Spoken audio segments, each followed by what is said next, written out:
America के पूर्व राष्ट्रपति डोनाल्ड ट्रंप पर हमले की जांच अब जारी है। राष्ट्रपति जो बाइडेन ने समीक्षा बैठक की है।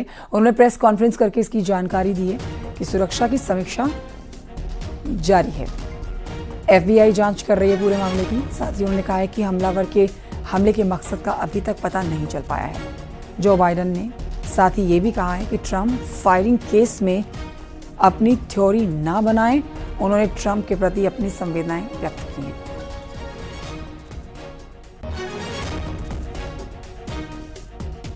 As I said last night, there is no place in America for this kind of violence or any violence for that matter. The FBI is leading this investigation, which is still in its early stages.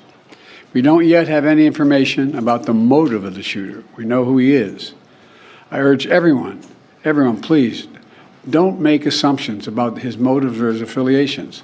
Let the FBI do their job and their partner agencies do their job.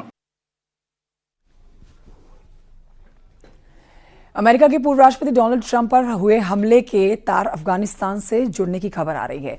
इस बारे में बताया जा रहा है, एक video भी सामने आया है जिसमें एक आतंकवादी दावा कर रहा है कि तालिबान विरोधी गुट के नेता ने ट्रंप पर हमले का आदेश दिया था और अगला निशाना जो बाइडेन और दूसरे अमेरिकी हैं। यह भी दावा किया गया है कि ट्रंप पर हमला करने वाले शूटर को अफगानिस्तान में ट्रेनिंग मिली थी। अमेरिकी खुफिया एजेंसी ने इस मामले की जांच शुरू कर दी है।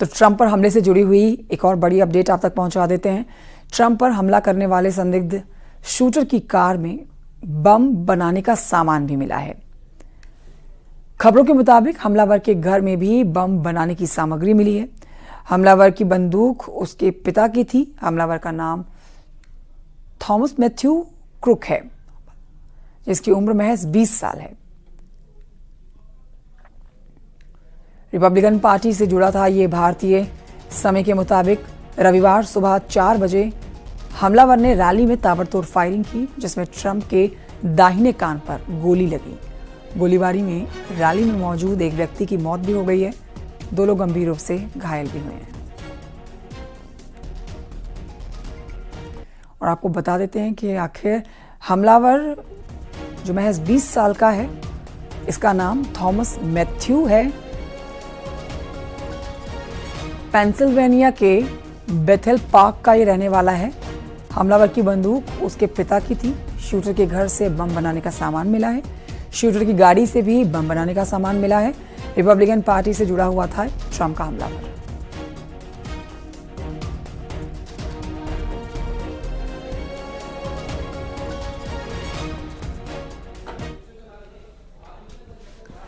तो अमेरिका में शनिवार को जब घड़ी में शाम के करीब 6:30 बजे रहे थे, तो पेंसिल्वेनिया में पूर्व राष्ट्रपति रैली को संबोधित कर रहे थे। तभी गोलियों की ताबड़तोड़ आवाज से रैली में अफरा तफरी मच गई। इस रिपोर्ट के जरिए आपको बताते हैं कि कैसे दुनिया के ताकतवर देश के पूर्व राष्ट्रपति पर जानलेवा हमला हुआ है।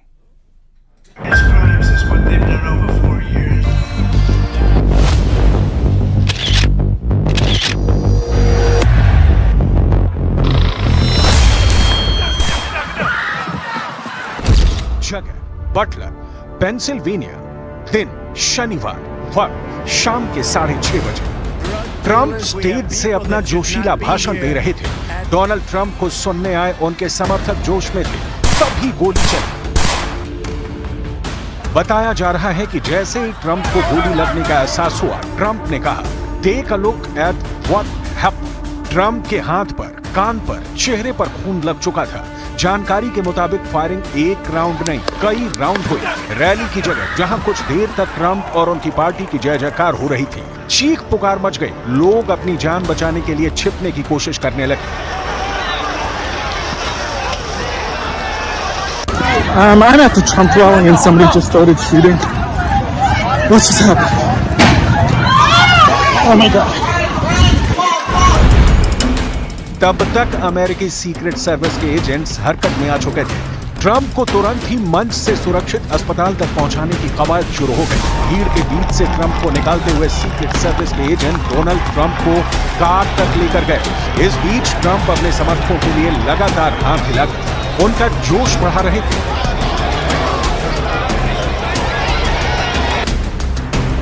एक तरफ सीक्रेट सर्विस के एजेंट्स ट्रंप को हॉस्पिटल ले जाने के लिए दौड़े, तो दूसरी तरफ रैली के लिए बने स्टेज पर स्नाइपर्स ने मोर्चा संभाल लिया। स्नाइपर्स गोली मारने वाले शख्स को ढूंढ रहे थे। पहले राउंड में 3 और दूसरे राउंड में 5 गोलियां चली। गोलीबारी में रैली में मौजूद एक व्यक्ति की मौत हो गई, हमलावर भी मारा गया। So today I was photographing former President Trump at a campaign rally here in Butler, Pennsylvania. I was right in front of the stage, directly in front of the stage. It was a normal rally. I've done it hundreds of times. And over my left shoulder, I heard several pops, and I knew immediately it was gunfire. America में हुई यह घटना पिछले 2 दशकों में सबसे बड़ी घटना है। पूर्व राष्ट्रपति को पूरी सुरक्षा के बीच जान से मारने की कोशिश हुई है। हालांकि आसपास के लोगों का कहना है कि उन्होंने हमलावर को पहले ही देख लिया था। वो एक बिल्डिंग पर चढ़ रहा था और राइफल के साथ रेंग रहा था। उनका दावा है कि वो पुलिस को सतर्क कर रहे थे, लेकिन जब तक पुलिस कुछ एक्शन लेती, हमला हो गया। So I looked at the stage and I saw the Secret Service agents rushing to President Trump. From that moment, I ran to the stage and I started photographing the agents on top of them. And then off to my right, I saw the Secret Service counter-assault team arrive. And then I ran to the other side of the stage and they picked President Trump up. And then as he's walking down the ramp, he started fist bumping to the crowd and waving. And I did notice he had blood coming down his face, as you can see in the photos.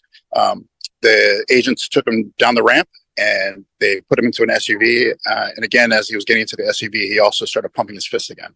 America के पूर्व राष्ट्रपति Donald Trump पर हुए हमले को सिलसिलेवार तरीके से हम समझते हैं और आपको समझाते हैं। यह एनिमेशन हमने आपके लिए तैयार किया है। पेंसिल्वेनिया के बटलर में ट्रंप अपने समर्थकों के बीच में भाषण दे रहे थे चुनाव के लिए। उनसे करीब 400 फीट दूर मौजूद इमारत, यह इमारत थी और इसी इमारत की छत पर हमलावर मौजूद था। समर्थकों की भारी भीड़ आप देख रहे हैं, पूरे जोश के साथ में यहां ट्रंप अपना भाषण दे रहे थे कि तभी ट्रंप के मंच से 400 फीट दूर यह हमलावर यहां से जो है हमला करता है। गोली ट्रंप के कान से होकर गुजर जाती है। मौके पर अफरा तफरी मच जाती है, कोई कुछ समझ ही नहीं पाता। लेकिन तभी ट्रंप की सुरक्षा में जो सीक्रेट स्नाइपर्स यहां तैनात होते हैं, जो छत है दूर से, यहां से जो है हमलावर पर गोली चलाते हैं और हमलावर मार दिया जाता है। और ये जो ट्रंप यहां पर भाषण दे रहे होते हैं, उन्हें जो सुरक्षा कर्मी है वहां से ले जाते हैं सुरक्षित और उसके बाद में अस्पताल में भर्ती करा देते हैं, क्योंकि गोली छू कर निकली है। थोड़ी सी यहां पर ब्लीडिंग दिखाई दी है, लेकिन तब भी ट्रंप हाथ हिलाकर जो उनके समर्थक होते हैं उनको बताते हैं कि वो ठीक हैं। तो इस तरीके से आज पूरे हमले को अंजाम दिया गया। मीडिया रिपोर्ट्स में ट्रंप पर फायरिंग करने वाले शख्स का नाम थॉमस मैथ्यू क्रुक्स बताया जा रहा है। उसकी उम्र 20 साल बताई जा रही है। उसका जन्म सितंबर 2003 में हुआ था। रिपोर्ट्स के मुताबिक उसका घर बटलर से 40 किलोमीटर दूर बेथल पार्क में है। सोशल मीडिया पर यह दावा किया जा रहा है कि वो रिपब्लिकन पार्टी से जुड़ा हुआ था। उसने ट्रंप पर गोली क्यों चलाई, इसका पता अभी तक नहीं चल पाया है। इस मामले की जांच को FBI ने टेक ओवर कर लिया है।